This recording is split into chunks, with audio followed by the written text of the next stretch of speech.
Well, welcome to In the Now with Jim Swilley. We're glad to have you. What I wanted to talk with you guys about today is it's taken a cue from a song that was really popular last year. Even if you're not a young person anymore, you probably were aware of it because you heard it on the radio so much.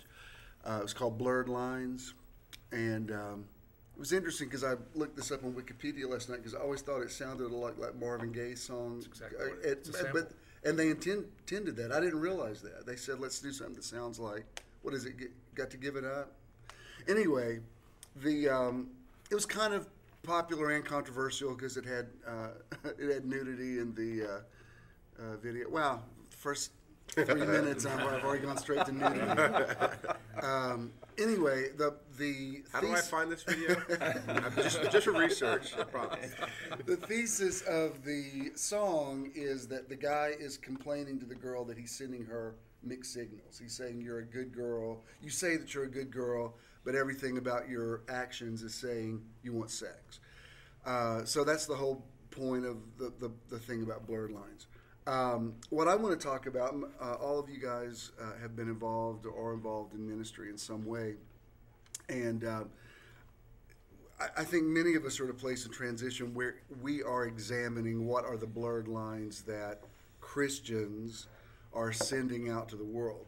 How do you tell the world there's this creator that loves you unconditionally? It's always going to love you. I know I used to do a lot of street ministry and one-on-one stuff, and man, I was good at it. I could say, the Savior is waiting to enter your heart, and that people be crying, and He loves you. He'd have died for you if you'd been the only person that ever lived. And they would say, well, what if I don't accept Him? And I would have to say, well, He's going to burn you in hell for eternity. I mean, if you, this Creator, if you don't love Him back, He's going to hurt you. And I would say that because that was the company line, but it never sounded right to me. I know we were at a place the other night, and you had mentioned about what's going on in Uganda right now. And you were in the ministry for many years, and I heard you say, I nearly don't even want to be called a Christian anymore. And I think I've pretty much, I've got to come up with something else. That term,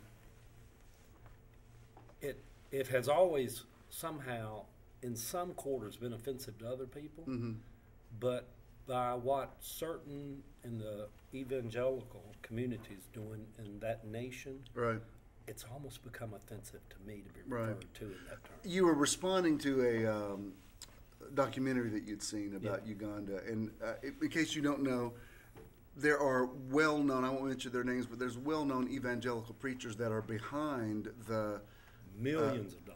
Yeah, they're putting major money for laws that saying, you can be executed for admitting that you're gay.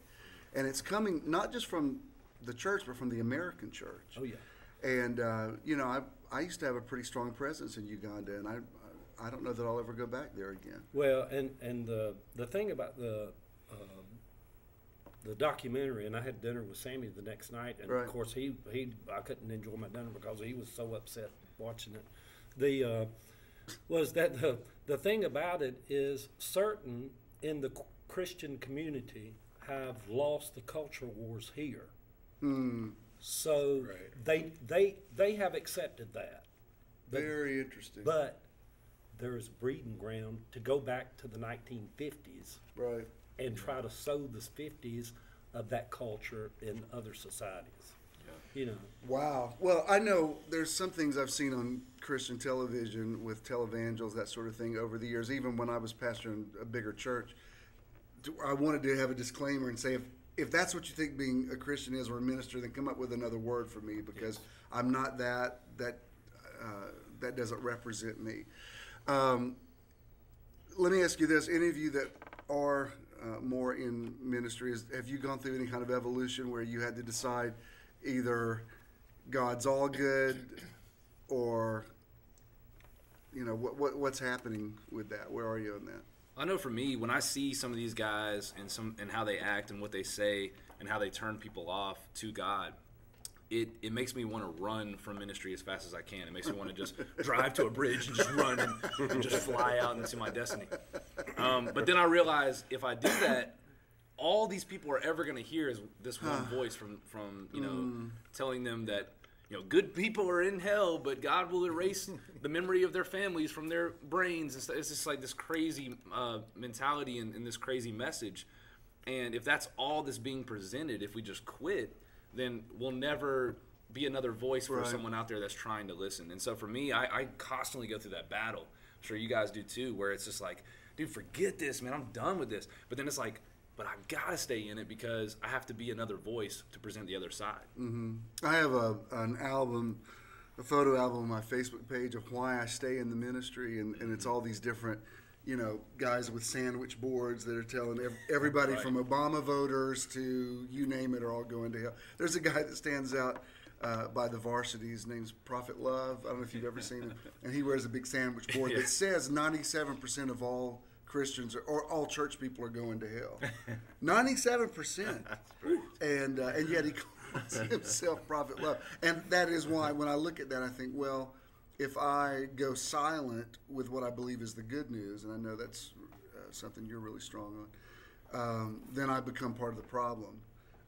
But it's a challenge to keep remembering, it's better to light a candle than curse the darkness. It transcends into our humanity too, because if we think that God hates people, and we think that, and if you say that if I'm Prophet Love and I'm telling you 97%, what that means is, okay, well, God's version of love is really pretty brutal. So that maybe that's how I should treat my friends. Yeah. Right. So, God, love God with all your heart and love your neighbor as yourself, but those are all connected. And so we learn how to love each other through our love for God and God's love for us. And if we think that God's love for us is completely conditional, like if you mess up, like you're screwed. Right. Then that's how I'm going to treat Brian. That's how I'm going to treat Greg. I'm going to say, Greg, if you screw up, man, I'm out. You're out of my life, man. Right. I love you, but don't mess up. And if we think that way, then that's how we're going to treat each other. Hate the sin, love the sinner was what I was taught. It was like, which is, and they say that, people say they love the that. sinner, but they think they're progressive when they say they say now homosexuality is just they say homosexuality now God loves the sinner. He just hates it. It's just God loves drug addicts. I'm like, are you serious? But that's a whole other topic. It's really passive aggressive ministry because it's saying yeah. I mean, probably everybody at this table was raised in some kind of brand of evangelical Christianity. Yeah. Mm-hmm. And we've all been there, and we've all handed out gospel tracts. The company line. Conversion, it was the end zone for all of us. But through our own personal relationship with God, we evolved to this place of, okay, if God is love, what does that mean? Mm-hmm. And so it changed our theology just through our personal relationship with God. Right. There was things that I learned in Sunday school that did not connect with what I personally knew about God now. Right. So I believe we're going to get there. It's just a process of evolving, and it's important for us to keep talking about it so that the light will ultimately reach everyone. Yeah. If you go back to your song and the conversations about blurred lines, we could well miss it because it's more than blurred. We have a foundational problem. We're building on a foundation that's not. It can contain love. Right. The foundation that we're trying to clear up the blurred lines on is created to be blurred, and therefore we can have all these different messages that don't line up with who God is or what Jesus' message is. Right. And then we start trying to fix and bring into focus on the foundation that was never meant to contain. Here's this. So I would bring it back to the simplicity of this book title, because every once in a while there's a book title you can't get rid of, and this book title of First, the Good News.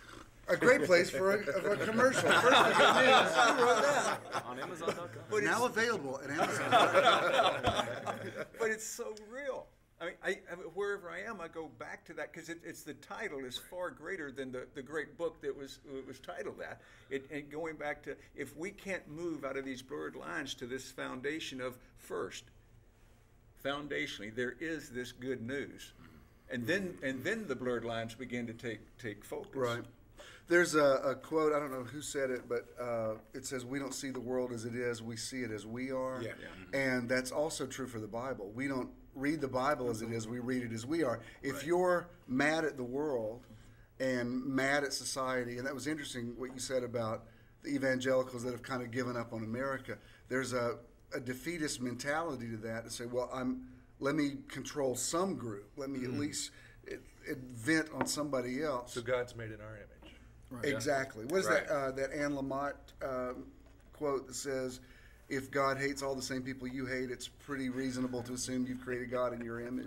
Because if you're looking for wrath, you can find verses of Scripture that have the God of wrath. Right. If you're looking for something, when I open the Bible, I see positive, affirming things because that's what I'm looking for, and that's how I see the whole world. But as you have evolved, so is your theology. Right. So is your understanding of the Bible. Right. But it was an inside-out process. Still is. Yeah. Still is. Do you find, Robert, that as free as you think you are, there's some vestiges of old school thinking, or is it completely eradicated out of your head? Completely eradicated. I'm done now. Stick a fork in it. I'm done. No, I find the evolving, the revolution that I embrace every day is my own evolving. Right. As I reach a greater place of consciousness and try to figure out why in the heck did I believe what I believed last year.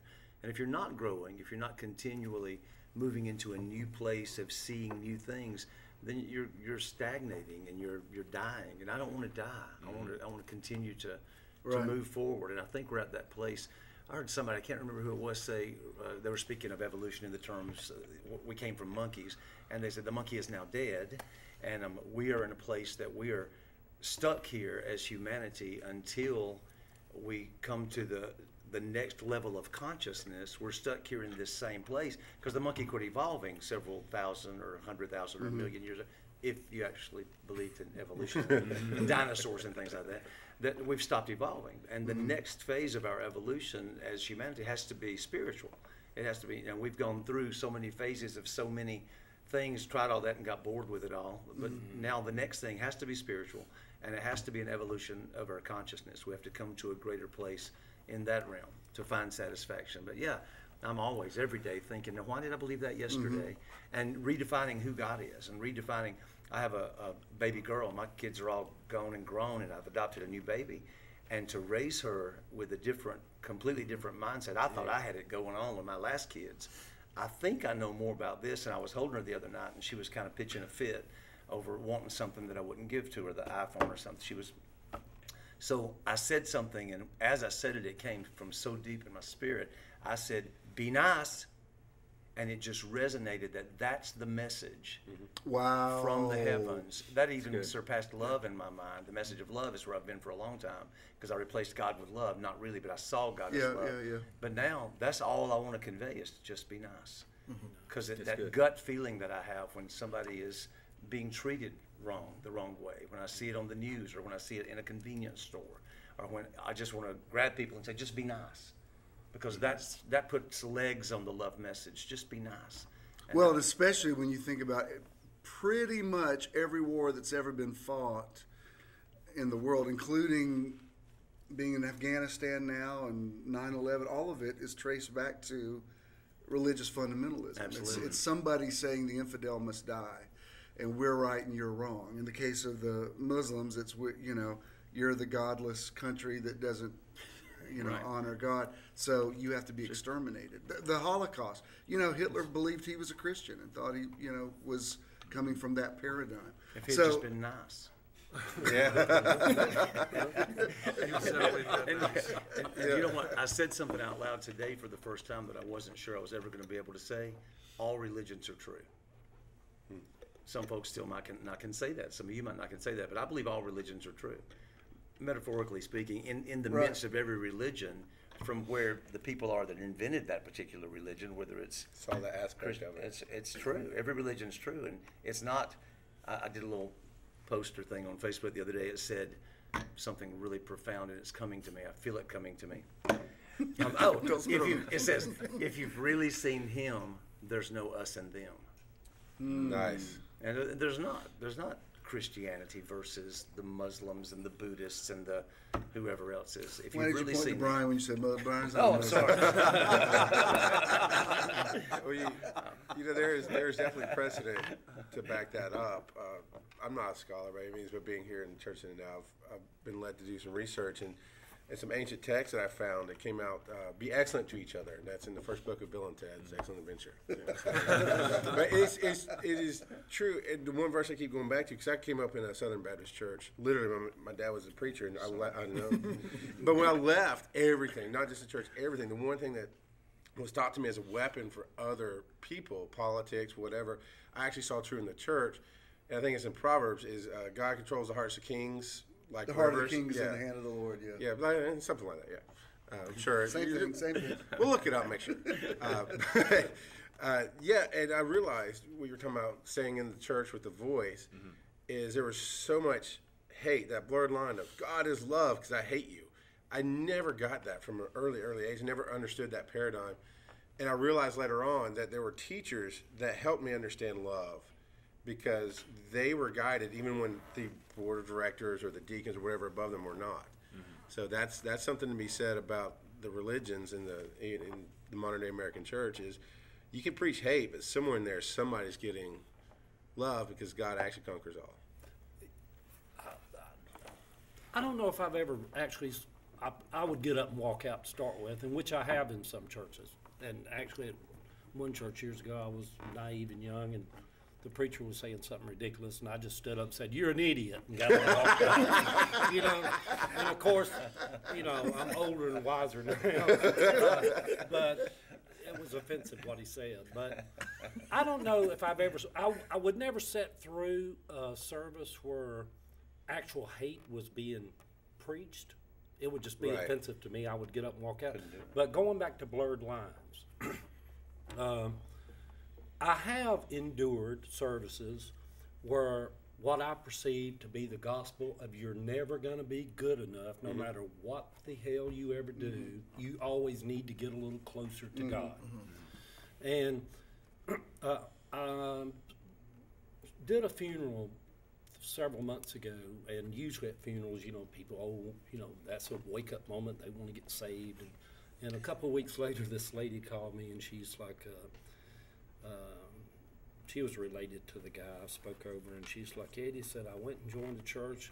I want to get closer to God. Well, see, I'm so far removed from that concept that but you have to really be nice. Nice. And I simply asked her, I said, well, let's start here. Tell me, how close do you want to be to God?